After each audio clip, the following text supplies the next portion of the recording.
I would now like to take this opportunity to introduce Dr. Sailesh Iyer, sir, from CACIT Department RSC, Rai University, Ahmedabad. Good afternoon, Dr. Sailesh Iyer, sir. Welcome once again. Very good afternoon. I would just take few minutes to introduce you, and then you may continue with your uh, presentation. Dr. Sailesh Iyer, sir, has PhD in computer science and currently serving as a professor with Rai University, Ahmedabad. He has more than 22 years of experience in academics and industry and corporate training, out of which 18 years are in core academics. Um, he is involved as an editor for various book projects with River Publications, IGA Global, and Bentham Science. A hardcore academician and administrator, he has excelled in corporate training, delivered expert talk in various AICTE sponsored STTPs, FDP, reputed universities, government organizations, and academic conferences. He has also contributed significantly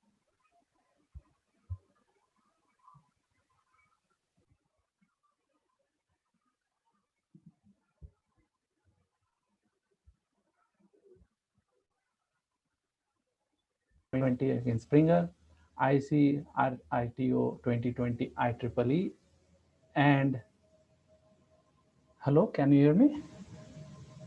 Hello? Yes, yes. Yes, Okay. yes. I had a prompt about internet loss, sorry. Yeah, No, yeah. no, And Go ahead. absolutely. NTPC member of various reputed international and national conferences, reviewer of international journals like Multimedia Tools and Applications, International Journal of Big Data Analytics in Healthcare, Journal of Renewable Energy and Environment, and editor in various journals. Expert talk on research-based topics in various university conferences in addition to guiding research scholars as supervisors. He has also been invited as a judge for various events, examiner for various reputed universities, a Computer Society of India lifetime member, and also serving as managing committee member CSI Ahmedabad chapter since last 2 years. Research interest areas include computer vision and image processing, cybersecurity, data mining and analytics, artificial intelligence, and machine learning. Very welcome, Dr. Sailesh Iyer, once again. Welcome on board. Please go Thank you ahead with very the much, Q&A. sir. It's a great pleasure to be with the team of Global Research Foundation. Thank you, sir.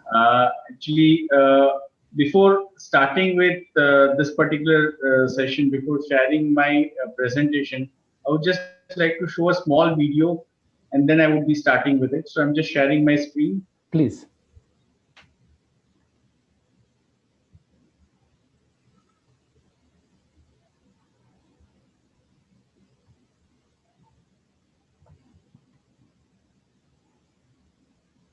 I hope my screen is visible. Yes, sir.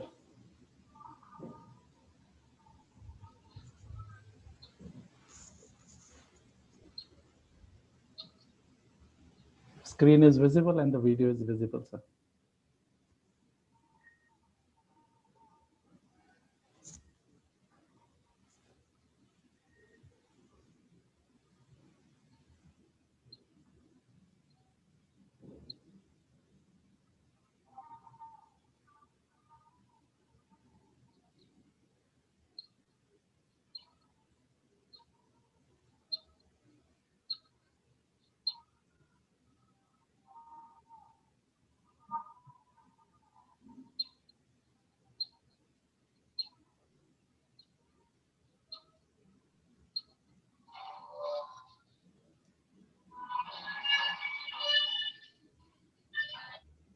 This is really the need of the hour for India, actually, where we need a lot of discipline regarding wearing mask. This is the reason why I played this video. This had come to me probably on WhatsApp.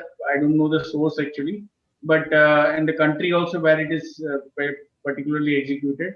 But it's a very nice video which is showing a lot of facets of what India is lacking right now as far as discipline against COVID is concerned, right? Now, this vaccination, particularly, I paused it here because vaccination right now, what we are facing is that we are supposed to stand in the line, we are supposed to take tokens. Most probably the vaccination deficiency would be sorted out. The vaccines would be available very soon in a lot of quantity. So I think so. This can be a possibility in India going for the future. Maybe we can vaccinate all the particular public by giving this kind of robots the entire charge of vaccinating these people at their homes. So we don't need people to come out for getting vaccination. That again raises the risk of getting infected, going to hospitals, going to primary healthcare centers. All this is a big risk because right now it is very risky wherever a lot of publics are there. So this is probably a situation where we are looking at, maybe in India we may look at such situation in the future.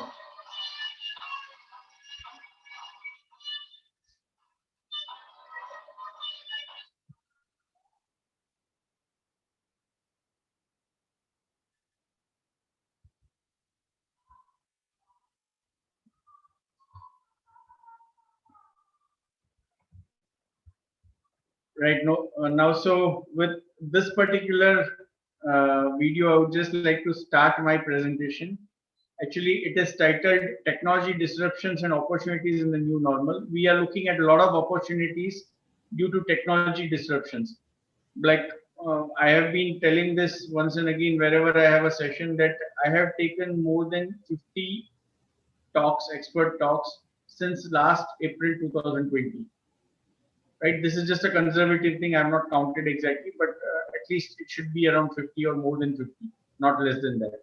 So when I'm looking at that, I've taken it as an opportunity. I have been connecting with various people. I've had a lot of edited books coming out with River Publishers, IGI Global, Bentham Science. I have a patent in my name during this pandemic time. So what I mean to say here is that this is probably the opportunity where you can connect and use technology to the maximum.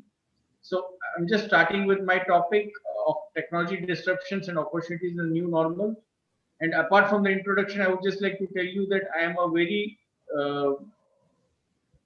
good student as far as learning is concerned. So probably other than teaching, probably we have to be receptive towards learning also. So all the faculties who are attending this session, I would just request them to be learners first, because once if you are good learners, then you can be better teachers.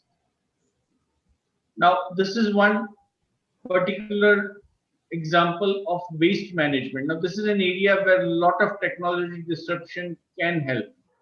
Lot of technology opportunities are there, research opportunities are there, because right now waste management is going on in a very uh, you can say unorganized way in India. We have people going through different kind of for collecting the waste. You have vans in which is manually driven by people, and also you have the people who are collecting the waste, the municipal workers, etc. They are doing at a great risk of their health because they don't have the protective gear, protective equipment. They are risking themselves going to such localities. They are going to societies. So they are at a big risk of infections. So can we do waste management through a different manner? So I'm just going to concentrate upon this topic more because this is a need of the hour. And then I have some other topics also lined up where I'll be focusing on other areas also. So we can have different bins for paper, glass, organic, plastic, e-waste, and metals. Right? E-waste is a big waste right now coming because people are changing their mobiles every 6 months, every 1 year, 2 years, 5 years. Right? Computers, laptops, desktops. You have various other gadgets which are used along with this for the laptop use or for any kind of particular employment of such kind of devices. So you have a lot of supporting accessories also, which is actually very soon getting obsolete. So when these are getting obsolete, how do we actually manage the waste with that? So that is a big component of waste management, and these are the separate types of waste. Now in India, the literacy level is not up to that level. In most of the countries, they are not following it. In some countries, they are following it very nicely, where the public are segregating the waste and putting it in separate bins. In India, most of the households, most of the societies, you will have only one bin where all the waste is collected, irrespective of whether it is paper, glass, organic, plastic, e-waste. or metals. Everything is put together. So probably we need some system to do this segregation, this classification. So we have some challenges here which are dealing with waste management in India in particular. I've talking from an Indian perspective. Maybe it may be implementable for a lot of other countries also. Garbage collection, management, and classification. This is the biggest challenge because collection mode is right now manual, and most of the people are not committed towards the job that they are doing as far as the waste management is concerned. So they are doing it just because they are employed for that job. So they are not committed enough for separating the waste into separate components. They may do it sometimes, they may not do it sometimes. It depends upon their mood at that time or their working kind of atmosphere at that time. So garbage collection, management, and classification is the biggest challenge. Biomedical waste collection and recycling. Now we are seeing this particular issue here that with the we are using masks, we are using a lot of other equipments or biomedical related items. You have syringes, you have many other things related to medical things, which actually are reused sometimes. Suppose I have seen some people who are actually using masks for a long duration of time, same masks. So now that needs to be disposed of. There needs to be a disposable mechanism. It may happen that we find many of the masks on the roads, right? Some people just dump it in the dustbins. Vaccines syringes are dumped in the dustbins. So is this the right way of disposing of the biomedical waste? No. So we need to look at that also, wherein in India you will find a lot of biomedical waste on the roads, outside the hospitals even. So the disposable mechanisms are not standardized. And health authorities are taking note of it, but they are not able to act because of the current situation, because there is no literacy level among the people regarding bio waste management. So biowaste needs to be recycled also. It can be recycled also, but that mechanism is not well known in most of the localities. I'm talking about cities. In rural areas, of course, that is still less. The awareness is still less. Lack of records and data management. All the records regarding the garbage, regarding biomedical waste, are not at all linked to the health department, to hospitals, to the municipal authorities, etc. So because of this, there is no kind of management taking place of the data because the records are not in place. They don't get the details of the records that are being maintained. They don't know how the disposable mechanism is taking place. There is no centralized records. There is no record which is being managed in a proper manner. So these is a major reason why we are not able to tackle this problem. Manpower issues are there definitely post COVID increase because of COVID. Many of the health workers have actually dissociated themselves, have left the job. Many have actually been affected in an adverse manner. Some have lost their lives. So we have a manpower shortage also here. So we are looking at that problem also. Hazardous waste, like I know many locations where if the health workers are going, if the waste municipal workers are going, they would be contracting a lot of diseases because of the chemicals involved in the waste process. So this is also a major issue which we are dealing with, where probably health of the healthcare workers or the municipal workers is of prime importance, but we are not paying attention to that. Waste of lack of awareness of waste disposable mechanism. Now, as I told you earlier, that we don't have any kind of a, training provided to the public for that. We don't have the health workers being trained for how to tackle the waste. We don't have a lot of such awareness is lacking, and technology penetration is also lacking in this particular area. So, what can we do? Right now, we can do this segregation where we have smart dustbins, smart bins. Now, smart bins means what? Actually they will do automatic segregation of this waste, or we can have robots taking the place of this manual workers. So manual workers, we can have robots, which just like we saw the video, robots were doing a wonderful job, right? And they are robots can be trained or programmed by AI machine learning according to the requirements that are there. Suppose like there was one stance in that video wherein one particular person tried to kick the robot. And then robot had an answer to that also. That was a particular pointed device which the robot actually showed to that person, so that he doesn't be act over smart before the robots. So this also can be done. So what I'm talking about here is that a mechanism that we can have robots or smart dustbins replacing the way how the waste is collected, right? So the smart dustbins will actually be used for separating, because they have sensors, they have different other devices attached with it, they are connected with different locations. The data that is collected through these sensors are actually stored in cloud, or edge computing is being used for that. So a lot of changes are coming about in the way the whole mechanism can be dealt with. Earlier it was totally manual. Some of the countries, they have already automized it. Some are in the stage of automation. In India, we are expecting that since there is a focus of the government on smart cities and smart villages, we will be going for smart waste management also. And by 2024 or 25, we will be having total waste management which is automated, which does not involve manual collection, and manual risk is not there as such. So this can be done.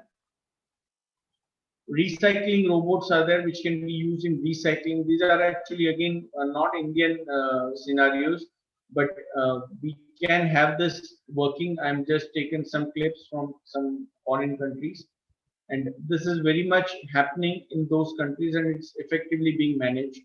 So they are recycling the waste. So what is the future of robotics in India in particular? If you talk about international domain, they are already being used in most of the countries. Some countries are still to use it, but in India, if I talk about, they can play a big role in improving the value chain. They can enhance the customer experience. They can increase the employee productivity, because right now the mechanical tasks mostly, even though they are equipped with all the algorithms, still management of the robots would be required. So the people who are right now collecting the waste, they can be monitoring the robots area wise. So that can be done. So it will not lead to a job loss for those people who are actually going out of their job because of this particular robots replacing them. Also, we have minimum errors from the robot side or delays, and we can have a lot of productivity related increase because of robots coming into the picture, and operational cost can reduce. Because I was just going through last 1 or 2 months ago, there was a newspaper article or a news item actually in which it was said that robots are normally costly, right? Like I'm doing a project right now on humanoid robots for rural education, where government schools can be teachers. They are involved in a lot of other issues, other jobs which are not directly connected with their domain. Like suppose collecting the data of COVID affected people, collecting the data of the population. All this is actually done by these particular teachers, whereas it's not directly their job, but there are no other sources, so they are employed into this. Now they are doing this at the cost of education, because the rural schools, government schools, they need education to take place. Now these teachers are devoted to those duties. Now education has to be provided, so that is suffering. So for that, probably we are working on a humanoid robot which can work towards educating the students, and they will just act like teachers. So initially they can be assistants, and then they can be full-fledged teachers. So this is possible. Now we are looking at that situation where probably this possibility is there. Now when I was for this project, when I was going through the cost of the robot, humanoid robot, it was costing anywhere depending upon the features installed in it, 3 lakhs to 20 lakhs or 25 lakhs in some cases. So that is very costly for us to implement. Now, in the newspaper item, I saw that one villager has developed a robot through e-waste, humanoid robot through e-waste. Now that is costing less than 1 lakh rupees. So that would be a proposition which we are looking at this particular juncture. We have a cost factor which is very much involved in whatever applications we are using for this robots. So we can have such a kind of mechanism wherein we have a smart bin here. This is a smart bin which has IoT and sensors, IoT based sensors installed, and through that all the data is actually flowing not only to the particular route detection vans, or the vans are there which are actually collecting the waste from different societies and different places. So this will give the actual data of how much waste is there in that particular bin. Is it 75% full? It is 50% full, or is it still to be filled? Accordingly, the route would be identified by the machine learning algorithms which are installed or which are attached with these bins as well as this particular van. And all these data is stored in cloud, and all this data information is going from the cloud to the particular healthcare facilities, waste management facilities, and also to the government departments which are concerned with this. So this is a very efficient way of dealing with this particular thing. This can very well be brought to India in a big way, where we are looking at cost reduction also, because we'll be reducing the cost considerably if it is manufactured at a lower level. Sensors right now, the costs have gone down considerably. So this can be looked at from that angle. um, we can have Wi-Fi or energy management also being done, like street lights. Everything can be linked with the sensors in the bin, with the garbage cans. So all this is possible very much right now in India, in any part of the world. So this is some innovation technology disruption which we are talking about. We have robots taking the role of a police.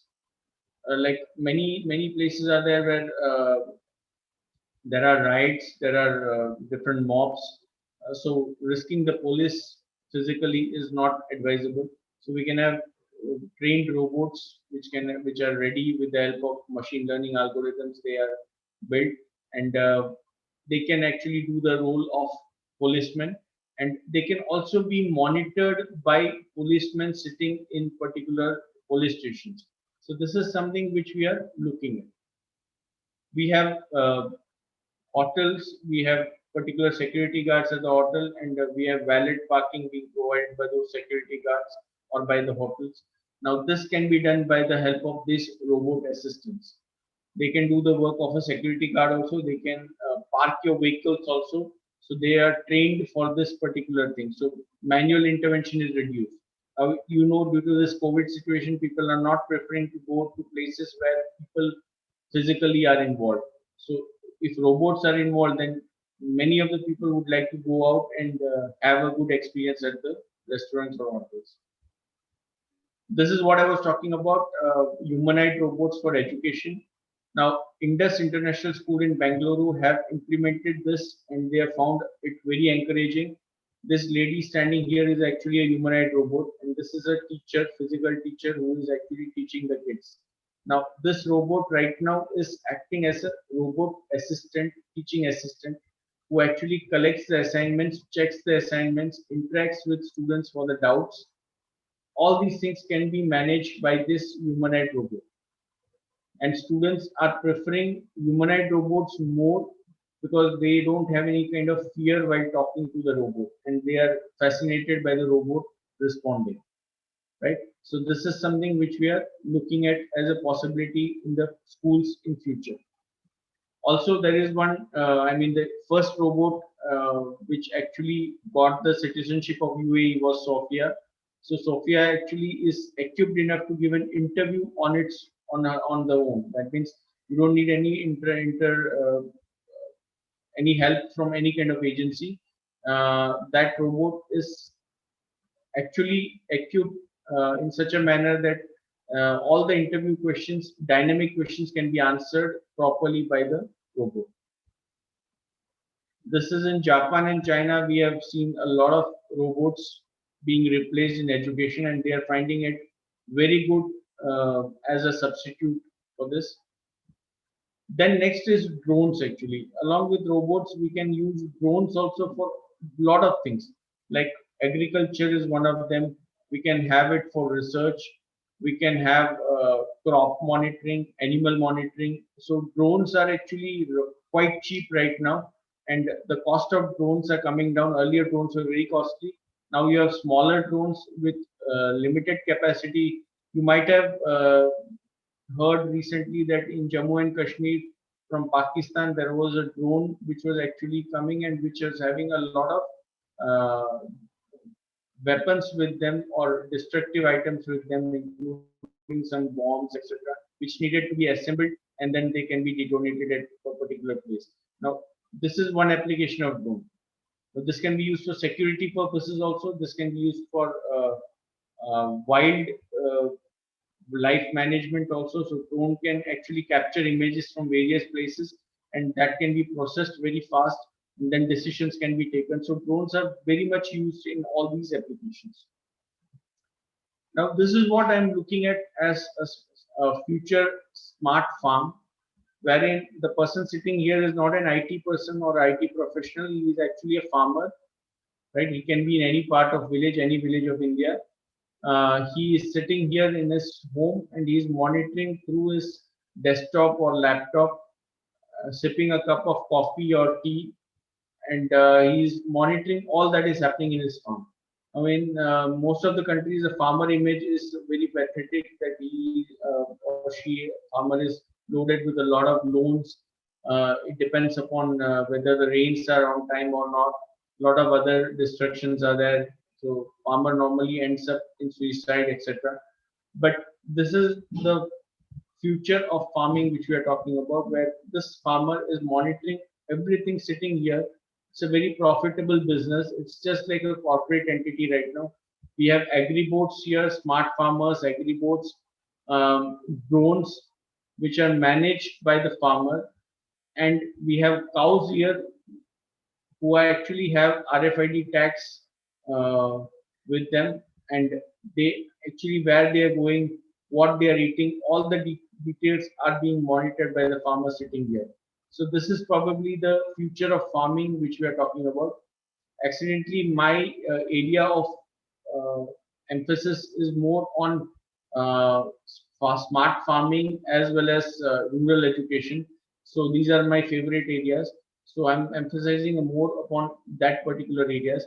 My patent is also regarding this particular area only, where it is for we have developed an underarm for a robot. Actually, you can say a robot which can actually do underground activities. A robotic arm has been developed and which can help in plucking fruits, vegetables which are underground, and also can be used for spraying water, pesticides, etc., in a more efficient manner. So this is with the help of IoT and robotics have done it. So this is a very big area which can be exploited by most of the research scholars, most of the educationists, faculties, etc. Green energy is one area which is very close to my domain, because my edited book right now with River Publishers is on green energy and sustainable solutions. Now we are looking at a lot of disposable mechanisms, and we'll be using sensors, controllers, and we are focusing upon solar and battery driven cars. We are looking at water management through sensors. So a lot of applications are there which can make the environment green, which can change the whole scope of how we are dealing with the solutions right now. We are looking at climate change issues affecting us. We are looking at earthquakes affecting us. Now, all this thing is because we have not treated nature in the way it should be treated. We have cut trees. We have looked at development of just cities, manufacturing units, but we have not looked at conservation of energy. We have not looked at green energy from a different perspective. So here we are looking at those aspects, and probably this would be already government is giving a lot of incentives to electric driven cars, to battery driven cars. So these are going to be the future, and this can help in conserving energy. So edge computing is also going to be the future, which I've displayed here, and cloud would soon be replaced by fog and edge computing. Some of the inventions which have actually, these are smart garbage cans, which I told you earlier, which can actually give a decision to the particular collection garbage collection units when they are supposed to collect it, when they are not, when the garbage is 70% full, 50% full, that details would be conveyed. Now, these are the, I mean, I can go on for a long time, but I would just like to sum it up with this particular few slides of this, that climate change is one direct application of AI, which can actually play a big role in clean power, smart transport options. We can have smart transport options because we are looking at autonomous vehicles replacing this manual vehicles. When I was talking about the waste management, I was also looking at one aspect where probably we'll have the garbage vehicle, collection vehicle, which is actually driven by not an individual, not a driver, but driverless car or autonomous vehicle, which would actually know the routes, and accordingly it would be collecting the routes, collecting garbage from different routes based on the inputs from the smart dustbins, smart bins. So this is all a reality which is going to be the future by 2025 in India. Biodiversity and conservation is very important because right now we are talking at sustainability. Sustainability solutions are very much required. Healthy oceans. During the lockdown, actually, we found that the quality of water, the quality of environment had increased considerably because there was no pollution, because people were not putting waste into the rivers or oceans. Now we are looking at solutions where we can use technology to make healthy oceans, water security, because a Save Water campaign is going on right now all over the world. And a statistic says that by 2025, we would be short of water, basic water, if we are not conserving water. So water management, smart meter management for water conservation, all this is being started, and probably we would be able to implement it in a faster manner. Clean air is, there is one helmet which has been found out in Delhi. Delhi is maximum affected by the pollution levels and fog and many issues. November, December, you find the air quality going down considerably. So helmets are, one helmet has been invented, uh, which is costing around 3,000 rupees, and which actually filters the air, and you have a mobile charger attached with it. Whenever you receive a call, you don't have to pick up the mobile. There is a device, there is a button which actually, when pressed in the helmet, that will actually activate your mobile. You can receive the call. Charging is possible. So all the things related to whatever needs the people have, that is being given through that helmet. So probably these are the solutions which we are looking at. Weather and disaster resilience. Actually, we had earlier forecasting methods where before 20 years, I remember that whenever rains were predicted, normally those days rains are not there, and we used to make fun of those kind of prediction agencies. But now, with the help of technology, we have reached such an extent wherein disasters are being predicted in advance, cyclones are being predicted, and a lot of people are being evacuated well in advance, and that is saving a lot of lives and property also. So we are looking at a lot of solutions transformation. So as I told you that we are normally focusing upon one thing of social distancing, it is said, but it is actually not social distancing. The new normal mantra, according to me, would be socially connected, because you have, if you are not socially connected, you are out of business, you are out of education, you are out of everything. And observe physical distancing. So we need to observe physical distancing, honoring all the norms that the government has laid down, respective governments have laid down. But we need to be socially connected, and we need to have technology connected with all the people around. So this is going to be the future. I've just given a glimpse of what can be the future of technology related innovation and technology related solutions in day-to-day life. Now, if there are any questions, I would just like to take up.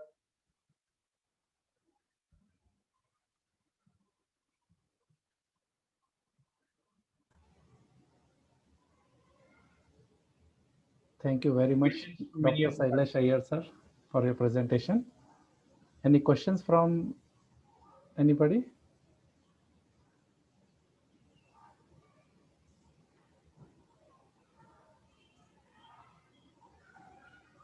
I don't think so. Any questions are there?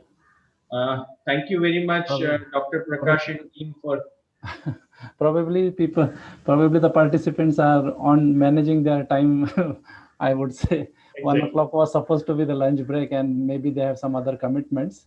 right. Right. And I actually sorry for the delay being taken up, the time being soaked up by other keynote speakers, sir. Issues.